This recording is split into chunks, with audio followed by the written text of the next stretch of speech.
9 Unknown Shocking Facts About Native American Tribes, Part 2. From the remarkable creations of native peoples to their deep spiritual practices, and from their unique systems of governance to the critical role they've played in shaping the modern world, the wonders of Native American culture seem endless. Delving into these hidden truths helps us appreciate and honor their history.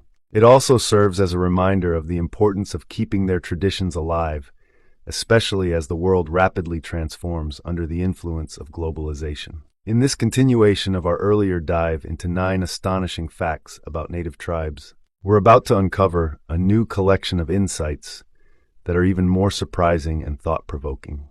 You'll be astonished to learn that many courageous native women were among the warriors who fought in significant battles like the Battle of Rosebud.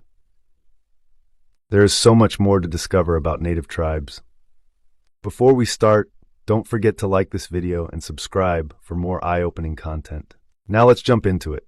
Fact 1. The most intense ceremony, the sun dance. At first glance, one might assume that the sun dance is just a joyful gathering beneath the warm sun.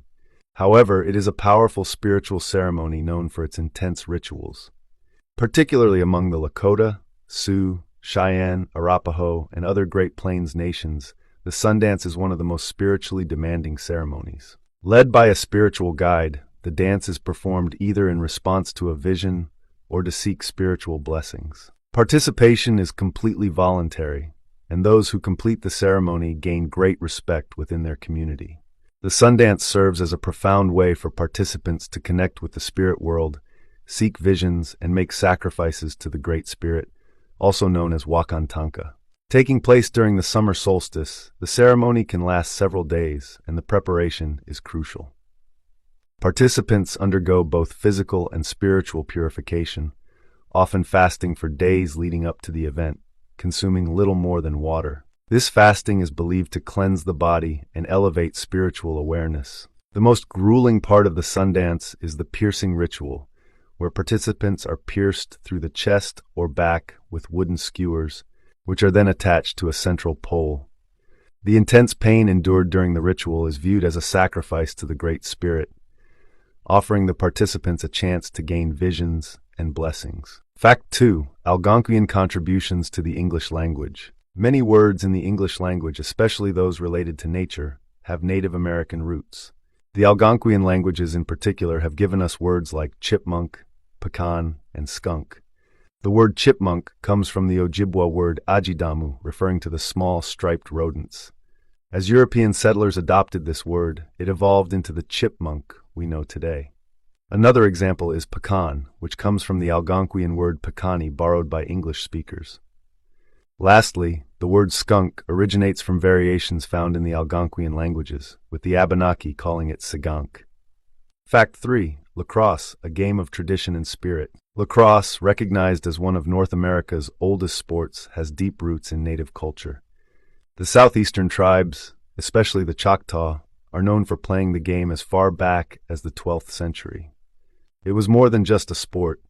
It held significant cultural and spiritual meaning for these nations. Originally known as stickball, the game could last for days and was played for various reasons, from entertainment to religious ceremonies. Wooden sticks, sinew nets, and deerskin balls were essential elements of the game.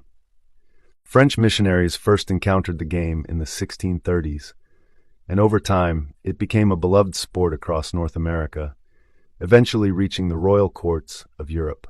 Fact 4. The marriage of Pocahontas and John Rolfe, a symbol of unity. Pocahontas, known also as Matawaka and later as Rebecca, was the daughter of Chief Powhatan, a powerful leader of the Algonquian-speaking tribes.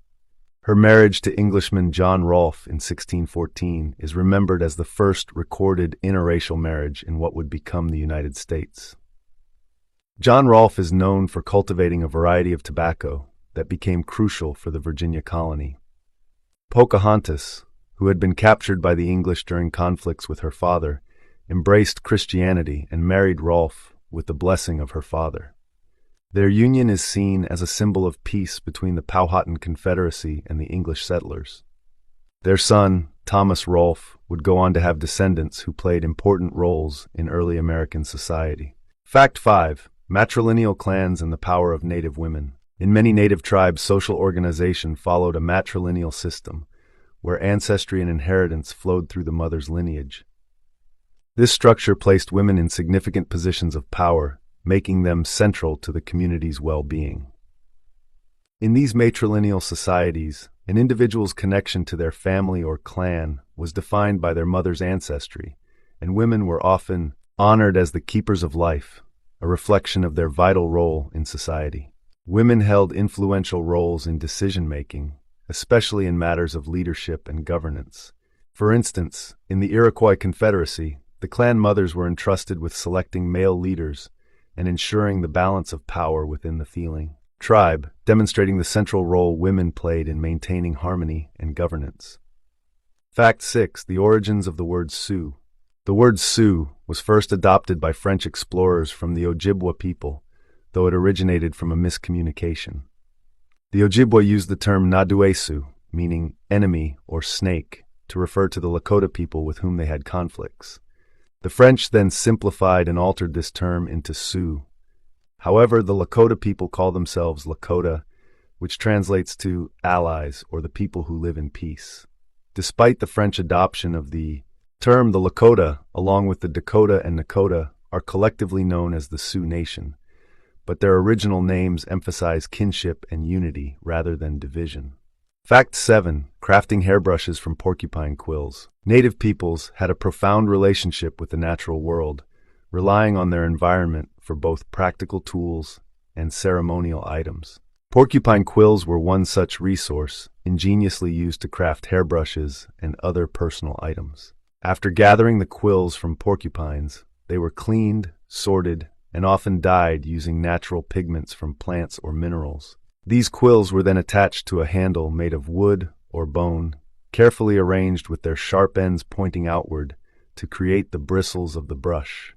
This practice reflected the deep resourcefulness and connection native peoples had with the land and its creatures. Fact 8.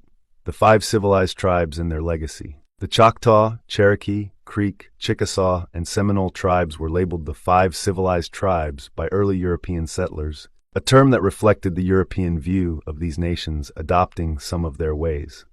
These tribes had well-structured villages and engaged in agriculture, practices familiar to Europeans. Their towns were thoughtfully organized, with streets and central squares, providing a contrast to the nomadic lifestyles of other native peoples. Among these groups, the Cherokee stand out for developing their own written language, known as the Cherokee syllabary.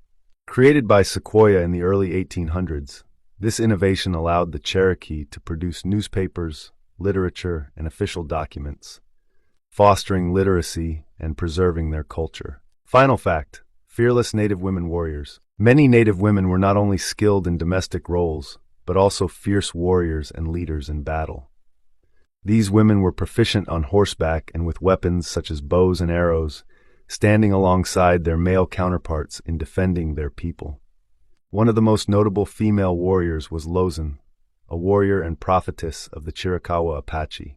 Lozin fought alongside her brother Victorio and the legendary Geronimo, using her sharp skills in tracking and combat to lead her people. It was said that Lozin had the ability to sense enemy movements, making her an invaluable asset in times of war. Another remarkable woman was Toiparina, a medicine woman from the Tongva tribe. In 1785, she led a rebellion against Spanish colonial forces in California, fighting for the freedom of her people. Her courage inspired others to resist, showing that Native women were not passive figures, but leaders in their community's resistance and survival.